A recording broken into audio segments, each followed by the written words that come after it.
evening, everybody. Good night, or no, good evening, I think is what you say when you say hello.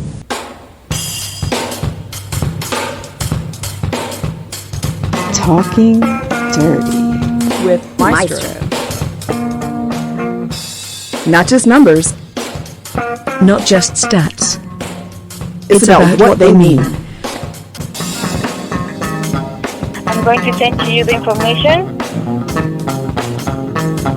Talking Dirty. Hello and welcome to Talkin Dirty with your boy. Me. Nice opening weekend of SimWorld Prep basketball. Oh, been waiting for this. It was like going to a buffet. That was 24/7, baby. A lot of great basketball, a lot of interesting basketball, a lot of ways to see teams have room to grow and how some did grow, but specifically how a lot of players grew. And do a little quick scouting move here, talking about one particular part of the game of a player that I saw last night that might not necessarily have been on the side he wanted to be in terms of how the game played out, but there was a lot there. And that was Josiah Cook for the Yacht Club at 6'11", a natural athlete. Is one of those combinations that is dangerous. And what I really enjoyed about his game, and I was lucky enough to call this game, by the way, was to watch him sort of start to find himself as the game went on. And that's what you want to see. What was super nice about him and his game is, though I was not quite necessarily a fan of how he would position himself, a lot of times when he was set up for post play, he would set up, in my opinion, too high. But again, that's with the caveat of not knowing what the actual principles were as the game played through, right? I have no idea what his coach had him do the set of the play. I'm just talking about from my standpoint. And I say that because every time Cook moved in the paint, he was beyond effective, able to use his height and gain leverage. It wasn't just a height thing. His footwork in the post, mega solid. Would like to see it grow a little bit. Would like to see it get to a point where he is absolutely more comfortable with his space and how he's able to set himself up in the paint, because I think he can do a lot more damage in the paint than he can from where he was receiving the ball. If he will continue to receive the ball on the flare wing, which means he's anywhere from 14 to 16 to 18 feet away from the basket. If he's going to continue to receive the ball in that zone, then I like to see him develop a handle and a step. And that's going to come with his decision making. A lot of times when he received the ball and I thought he had a move, he didn't take the move.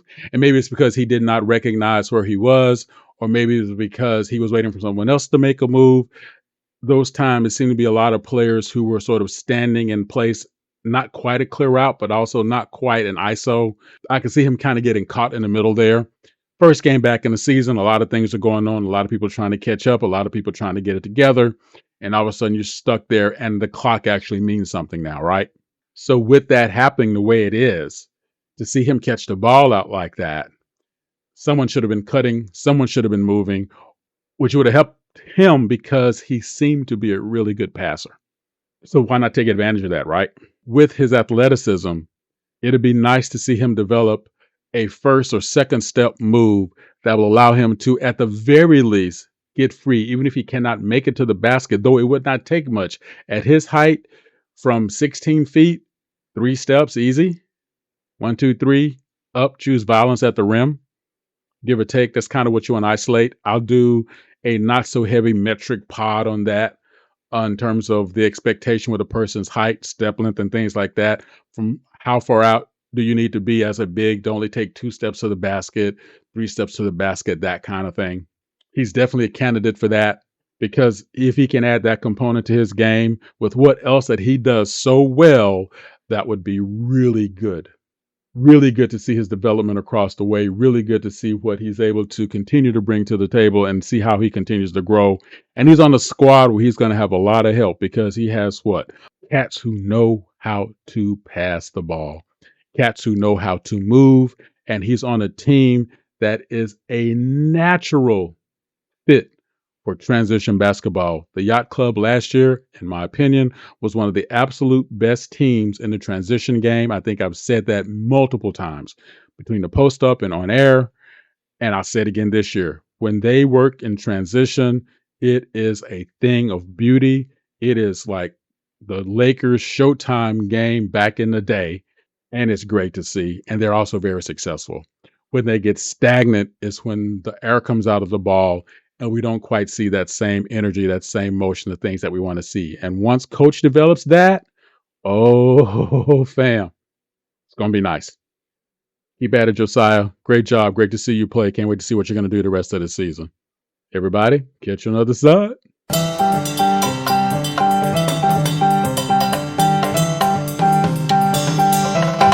Thank you for listening to the Maestro. Want to get involved? Bring it. Drop in discord.gg/SimWorld Hoops. If you have the brain, join as a coach. If you have the game, join as a player. see the game, Be be the the game. game. Now, back to the Maestro.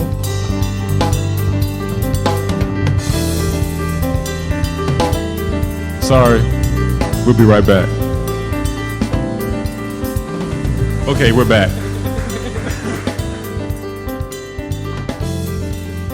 And welcome back to this half of Talkin' Dirty with your boy. There were a lot of interesting things was able to notice and see last night in the advent of the game. First game of the season, sometimes always the roughest, sometimes always the best.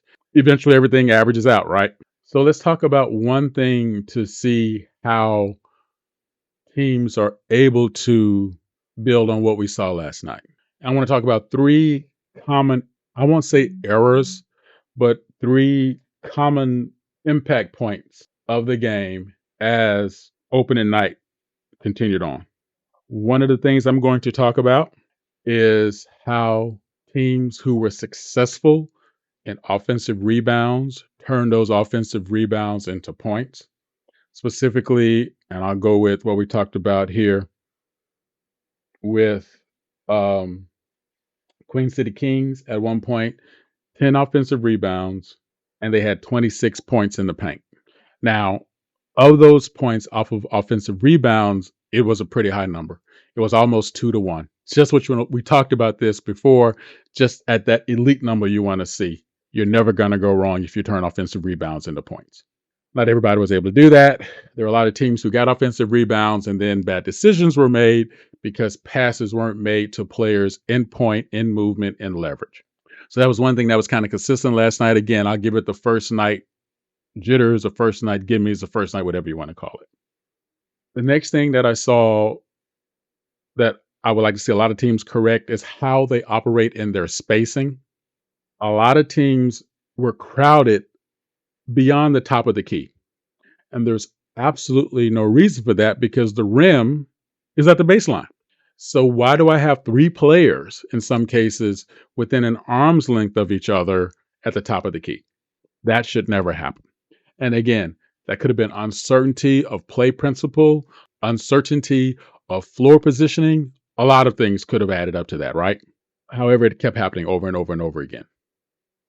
Be aware of where you are. Be aware of where your teammates are. Be aware where your offensive leverage lies in terms of open space to offset the defensive posture. And most importantly, be aware of where the space is in order to give your player with the ball room to operate or a target to hit when they can no longer operate freely. And thirdly, the one thing that was kind of surprising was how many plays in the paint that did not result in buckets because people tended to be a little more soft with the ball. I'll explain what I mean. If you receive the ball in the paint and you want to just do a finger roll in or just a lift shot in, it has to be really direct. You have to be really quick. You have to be really on point. Otherwise, what's going to happen is, as happened last night, there were a lot of blocks on bad shots because there was no power behind the shot. And I do not always mean you have to go to the rim. What I mean is you have to make that move decidedly toward the rim in order to make it an effective shot. Otherwise, there is too much athleticism on the floor that will certainly lead to your shot being blocked, kicked out of there. There were a lot of times in all the games when in one play, one team would go light against the rim, shot be blocked. The team that blocked the shot, got the rebound, and transitioned the ball back up the floor would go hard to the rim with a dunk. And you would think after a certain point, a light bulb would went off and said, oh, we should do that too. And it didn't. So I was kind of surprised about that. Again, though surprised, I do understand. First night in, what do we have to do? What are we looking for? Some of us are still learning our way. So those three elements will be nice to see how that's going to get built upon as we move forward.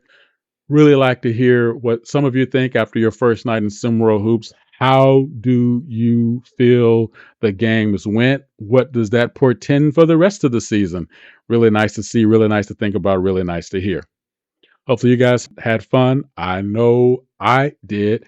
Cannot wait for the rest of the games today and this week. Oh, it's going to be nice, fam. Going to be a great season. There's a lot of talent out there. Can't wait to see you guys grow and get bigger. Tell me what else you want to talk about. Tell me what else you want to hear about. Holla at your boy. You know what's up. And as always, you know what we're going to say, right? Say it with me. Never let who? You got it. Like I need to talk to somebody.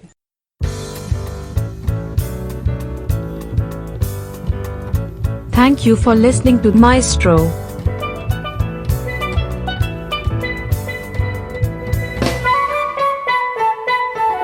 Thank you again for checking out Maestro. Drop a tag below and give us a piece of your mind. See you next time.